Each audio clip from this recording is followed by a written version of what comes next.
नमस्कार, आज पर टीवी पर और मैं हूं आपके साथ सपना ठाकुर। रुक करेंगे उत्तर प्रदेश की खबरों की तरफ। वाराणसी में बीजेपी के हार के बाद भी जीत हुई है। एमएलसी चुनाव जीतने के बाद निर्दलीय प्रत्याशी अन्नपूर्णा सिंह ने इशारा किया। अपनी जीत को उन्होंने पीएम और सीएम की जीत बताई है। चुनाव में धन बल के आरोपों को नकार दिया।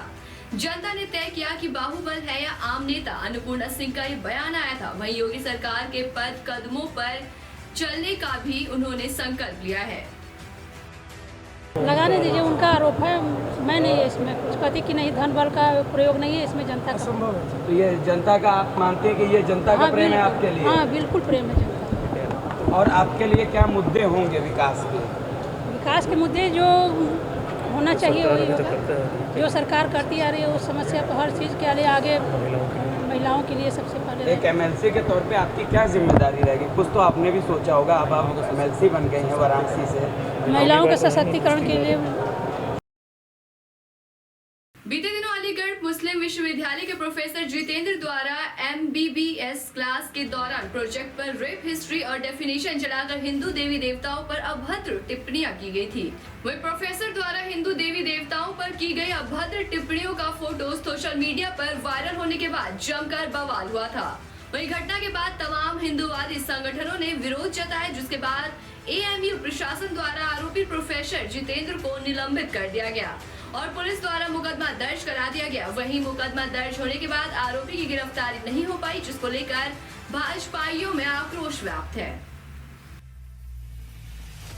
क्योंकि प्रोफेसर डॉक्टर जितेंद्र कुमार ने जो हिंदू देवी देवताओं पर टिप्पणी करी है वो बर्दाश्त नहीं है। हिंदू धर्म इनके कत्ल से बहुत आक्रोश में है और निश्चित रूप से इनकी गिरफ्तारी की मांग करता है और इनको आजीवन बर्खास्त करने की मांग करता है। निश्चित रूप से उसे तब तक जांच के समय तक हटा करके निलंबित करके जो काम किया निश्चित रूप से ऐतिहासिक कार्य है। लेकिन हम लोग भाजपा युवा मोर्चा महानगर अलीगढ़ वाइस चांसलर AMU से ये मांग भी करता है कि कभी भी किसी भविष्य में ऐसे व्यक्ति को यदि अच्छा होता कि स्वयं उसको पकड़ करके पुलिस के सुपुर्द करता तो संपूर्ण देश में एक मैसेज जाता कि अलीगढ़ मुस्लिम विश्वविद्यालय के वाइस चांसलर ने हिंदू धर्म का अपमान करने वाले शिक्षक को स्वयं पकड़ करके पुलिस के सुपुर्द। एक जैन मेडिकल कॉलेज के प्रोफेसर ने कुछ अभद्र बातें अपने साइड में दिखाई थी। इस संबंध में इनके द्वारा आज एक ज्ञापन दिया गया है। इसमें हमारे यहाँ विवेचना अभी प्रचलित है, साक्ष्य एकत्रित किए जा रहे हैं। शीघ्र इसमें अन्य वैधानिक कार्रवाई भी अमल में लाई जाएगी। वृंदावन में जग प्रसिद्ध ठाकुर बांके बिहारी मंदिर में मंगलवार से फूल बंगला महोत्सव का शुभारंभ हो गया। अब ठाकुर बांके बिहारी जी महाराज 108 दिन तक इसी प्रकार फूल बंगले में विराजमान होकर अपने भक्तों को दर्शन देंगे। जी हां, ग्रीष्म ऋतु प्रारंभ होते ही जहां आम जनमानस मौसम के इस प्रकोप से बचने के लिए AC, कूलर, पंखे और शीतल पेयजल पदार्थों का प्रयोग करने लग जाते हैं, तो वहीं भक्तजन द्वारा अपने आराध्य को मौसम के प्रभाव से राहत प्रदान करने के लिए ऋतुओं के अनुसार मंदिरों में विभिन्न आयोजन किए जाते हैं। इस श्रृंखला में ठाकुर बांके बिहारी मंदिर में चैत्र शुक्ल पक्ष की कामदा एकादशी से श्रावण कृष्ण पक्ष की हरियाली अमावस्या तक फूल बंगला महोत्सव का आयोजन किया जाता है, जिसमें भक्तजनों द्वारा अपने आराध्य के लिए सामर्थ्य के अनुसार देसी विदेशी फूलों का भव्य बंगला सजाया जाता है।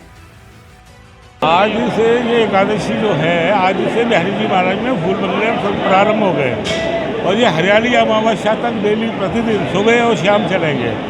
और इसकी परिक्रमा के लिए जो फूल बंगला है उसका उद्देश्य ये है कि हमारे ठाकुर को जो गर्मी लगती है, गर्मी से फूलों से बिहारी जी महाराज को, हमारे आराध्य को ठंडक महसूस हो, इसीलिए ये फूल बंगले का आयोजन होता है भक्तों के द्वारा। अलीगढ़ के थाना अकराबाद क्षेत्र में किन्नर के दो गुटों में एक दूसरे के क्षेत्र में बधाई मांगने को लेकर मारपीट हो गई, जिस पर दोनों गुटों के किन्नरों ने एक दूसरे पर आरोप लगाते हुए थाने में मुकदमा दर्ज करा दिया। इसी को लेकर एक गुट ने आरोपी किन्नर को गिरफ्तार करने को लेकर थाने पर प्रदर्शन किया, जहां पुलिस ने प्रदर्शन कर रहे किन्नरों को समझा बुझाकर शांत किया। और कुछ दिन पहले अकराबाद के नेशनल हाईवे रोड स्थित एक किन्नर द्वारा बधाई मांगने पर दूसरे गुट के किन्नर मौके पर पहुंच गए, जहां दोनों गुटों के किन्नरों में आपस में क्षेत्र में बधाई मांगने को लेकर मारपीट हो गई, जिस पर किन्नरों ने अपने क्षेत्र में बधाई मांगने वाले किन्नर के खिलाफ थाने में मारपीट के आरोप में मुकदमा दर्ज करा दिया। वहीं दूसरे गुट के किन्नर ने भी मारपीट का आरोप लगाते हुए मुकदमा दर्ज करा दिया। इसी को लेकर एक गुट के किन्नर ने थाने में जमकर प्रदर्शन करते हुए आरोपी किन्नर को गिरफ्तार करने की मांग करने लगे। वहीं पुलिस ने प्रदर्शन कर रहे किन्नरों को समझा बुझाकर शांत करते हुए कहा कि आरोपी किन्नरों के खिलाफ कार्रवाई की जाएगी। के बाद केस लगाया। ये हमारा काम, हमारी जो तारीख थी, हमारी तहरीर थी 30 तारीख की, मगर उन्होंने 6 दिन बाद उन्होंने हम पर केस लगवाया क्रॉस केस करने के लिए। हमारा क्षेत्र और हम पे ही मारपीट करे तो सारे काम हम पे ही करे थे उन लोगों ने, और हम पे ही उल्टा केस लगा। ये कहाँ की बात है, कहाँ की राजनीति है। गाजियाबाद के थाना इंदिरापुरम इलाके के कनावनी क्षेत्र में बीते दिनों आग लगने से 38 गौवंश जल गए थे, जिनकी मौके पर ही मौत भी हो गई थी। इस मामले में खुद मुख्यमंत्री ने भी संज्ञान लिया था और हर संभव मदद देने की भी बात की थी। गाजियाबाद जिला प्रशासन से ये बात की गई थी। उसी को ध्यान में रखते हुए पशुधन मंत्री धर्मपाल सिंह घटना स्थल पर पहुंचे, जहां गाजियाबाद पहुंचने पर पशुधन मंत्री धर्मपाल सिंह ने बताया कि ये हादसा बहुत ही दर्दनाक है। जल्द ही प्रशासन ने इसकी जांच कराने की बात कही और जहां भी गाजियाबाद में गौपालन होता है उसके आसपास की झुग्गियां झोपड़ियों को तत्काल हटाने की भी बात की, जिससे कि आगे आने वाले समय में किसी भी प्रकार ऐसे हादसा न हो पाए। यह हादसा दुखद और वास्तव में बहुत पीड़ादायक है। गायों का तड़प तड़प कर मरना, ये हम लोगों को बहुत पीड़ा देने वाली घटना है। शासन से मैं इसलिए आया हूँ कि घटना स्थल पर देखकर इसका अंदाज लगाया जा सके कि क्या स्थिति है। जैसा कि ये गायों का जो पालक है अपने को बता रहा है, इन्होंने सूचना नगर निगम को भी दी है, प्रशासन को भी दी है। तो इस बात का हम कड़ाई से पालन कराएंगे प्रशासन से कि जहाँ भी गौशालाएं प्रदेश में हैं उनके पास में ऐसी झुग्गी झोपड़ियाँ हों, तत्काल हटाने का काम किया जाए और कड़ी कार्रवाई भी की जाए।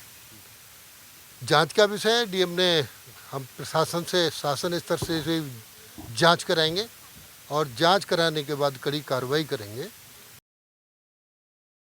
यूजीसी द्वारा संचालित संस्थानों की निगरानी की जाती है। इसे स्थायी समिति ने देश भर के HRD सेंटर्स के प्रदर्शन की तुलना की, जिसमें इस समिति द्वारा AMU को दूसरा सबसे बड़ा केंद्र चुना गया। AMU के PRO उमर सलीम पिरजादा ने बताया कि AMU को एक नया तमगा मिला।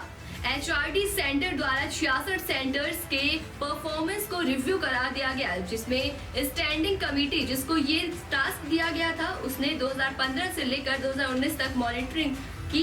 वही यूजीसी कमेटी को जिसमें AMU को दूसरा स्थान प्राप्त हुआ। उन्होंने बताया कि HRD सेंटर में मापदंडों में 4.50 के स्कोर के साथ केवल 0.02 अंक से केरल विश्वविद्यालय से पीछे है।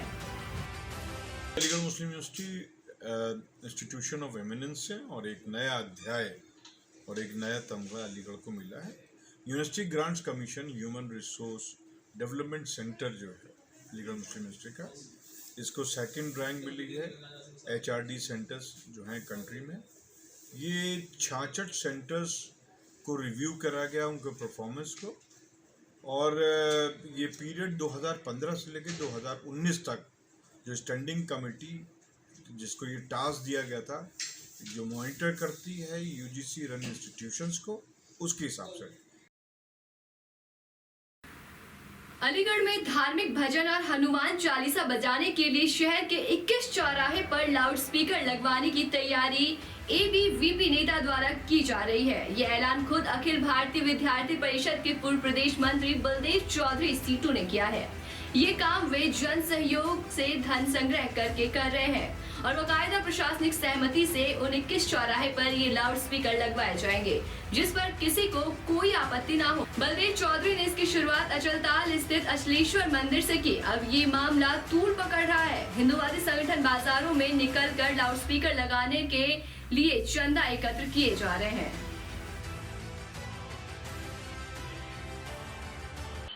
हमने 4-5 दिन पहले शहर के प्रमुख चौराहों पर ऐसे 21 चौराहों पर लाउड स्पीकर चलाकर हनुमान चालीसा एवं हिंदू धर्म से संबंधित देशभक्ति गीत एवं गीत बजाने के लिए ऐलान किया था। उसके लिए हम लोगों ने कहा था कि हम ये पैसा समाज से एकत्रित कर कर ऐसे 21 स्थानों पर लाउड स्पीकर बजवाने का काम, हनुमान चालीसा चलाने का काम हम लोग करेंगे।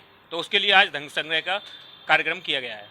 कहाँ से आपने धन संग्रह किया? ये हम लोगों ने अचलताल स्थित रामलीला मैदान से शुरुआत करके यहाँ पर सर्व समाज के लोगों से, चाहे वो दुकानदार हों, चाहे जूता गढ़ने वाले हों, चाहे कर्मचारी हों, ऐसे सब लोगों से धन एकत्रित कर रहे हैं 21 लाउड स्पीकरों के लिए। अपराध शाखा के पुलिस अधीक्षक दीक्षा शर्मा ने बताया कि एक अभियुक्त जिसका नाम जहरुद्दीन है, इसकी मुरादनगर में अवैध असलाह फैक्ट्री काफी समय से चल रही थी। अपने असली नाम से विदेश यूएई भागने की फिराक में था। इसको एयरपोर्ट से गिरफ्तार किया गया। अपराध शाखा टीम ने, दीक्षा शर्मा जी की टीम ने एक व्यक्ति को पकड़ा है जिसका नाम जहरुद्दीन है। पूरा मामला क्या है हम जानते हैं आज एसपी साहिबा दीक्षा मैडम से। मैम, आपका बहुत बहुत स्वागत है राजपट टीवी न्यूज़ में। ये जो अभी एक व्यक्ति पकड़ा गया है जहरुद्दीन, क्या मामला था? 2/9/2021 में यहाँ पर एक फैक्ट्री पकड़ी गई थी मुरादनगर में। काफ़ी मात्रा में वहाँ पे रॉ मटेरियल मिला था असला बनाने का। तब में उसका इनाम प्रकाश में आया था। जहीरुद्दीन का एक घर था जिसमें ये सब फैक्ट्री थी जिसमें ये सब काम हो रहा था। तब से हम लोग इसके पीछे लगे हुए थे। ये इसकी जानकारी लगाने में हमको बहुत टाइम लगा कि एग्जैक्टली पिन पॉइंट जानकारी मिलाने में। कल हमको सुबह 11 बजे के आसपास इन्फॉर्मेशन मिली कि ये यूएई की इसकी 6 बजे की फ़्लाइट है। फिर हमने सारे काम शुरू कराए। पता पड़ा तो एयरपोर्ट, क्योंकि ऑब्वियसली इंटरनेशनल फ़्लाइट थी, काफ़ी पहले पहुंचना पड़ता है, तो 12 साढ़े 12 के आसपास ये एयरपोर्ट पहुंच चुका था। फिर हमने जब प्रॉपर कागज़ कार्रवाई होती है इसके लिए लुकआउट सर्कुलर जारी कराया, इमिग्रेशन में बात करके वहाँ पे वो इशू करवाया। इशू के बाद वो वहाँ पर सारे पोर्ट पे जितने भी उनके एग्जिट पॉइंट्स थे सब पे गया और उन्होंने करीबन 4:30 बजे इसको इमिग्रेशन वालों ने इसको पकड़ लिया। जहरुद्दीन जिनका तार जो है बिहार के मुंगेर से जोड़ा जा रहा है, इसका वहाँ से लिंक कैसे हुआ और यहाँ पे इसने अपनी स्थापित कैसे की फैक्ट्री को? ये कपड़ा व्यापारी था, तो ये अलग अलग राज्यों में घूमता था। जब ये मुंगेर में जाता था तो मुंगेर में एक व्यक्ति के संपर्क में आया। वो लोग इसी का असला का काम करते थे। तो पहले ये छुटकर में लेके आता था कि 2 ले आया, यहाँ से जितनी सप्लाई डिमांड आई 2 ले आया, 4 ले आया। बाद में धीरे धीरे करीबन 5-7 साल पहले इसने सोचा कि मैं अपनी क्यों ना फैक्ट्री डाल दूँ। तो अब ये रॉ मटेरियल लेकर आने लगा। ये रॉ मटेरियल लाता था यहाँ पे। इनका जो अवैध हथियारों का एक जखीरा था जो आपने पकड़ा है भी। इन्हें कितने एक पिस्टल पे क्या क्या मूल्यांकन मिलता था फायदे का? एक पिस्टल पे इसको करीबन 20 से 25 हज़ार के आसपास फ़ायदा मिल जाता था। इसको पकड़ने के लिए पुलिस को क्या कवायद करनी पड़ी, कैसे ट्रैक किया गया इसको? कवायद तो ये कि हमको इसमें डेडिकेटेड टीम लगानी पड़ी जो एक्चुअली 3-4 महीने से सिर्फ इसके पीछे लगी हुई थी। इसको पकड़ना बहुत आसान नहीं था, मैनुअल इनपुट पूरा करके, क्योंकि ये फ़ोन वोन यूज़ करता नहीं था। तो इसलिए इसके में बिल्कुल ही हमने अपने जितने भी हमारे स्रोत हो सकते थे उनको लगाया और डेडिकेटेड काम कराया इस पर, तब जाके हमको 5 महीने में सफलता मिल पाई थी। आपने देखा कि एसपी साहिबा दीक्षा मैडम ने बताया कि इसको पकड़ने में बड़ी कवायद हुई है और इसे बड़ी मुश्किलों से पकड़ा गया है। आगे देखना है कि इस पे इसके साथ के जो और कारोबारी भी हो सकते हैं उनको कैसे कैसे ट्रैक किया जाएगा। मैं इंद्रेश कुमार शर्मा, राजपट टीवी न्यूज़ से सबसे पहले भारत। इसी तरीके की तमाम बड़ी खबरों के लिए देखते रहिए राजपट टीवी, सबसे पहले भारत।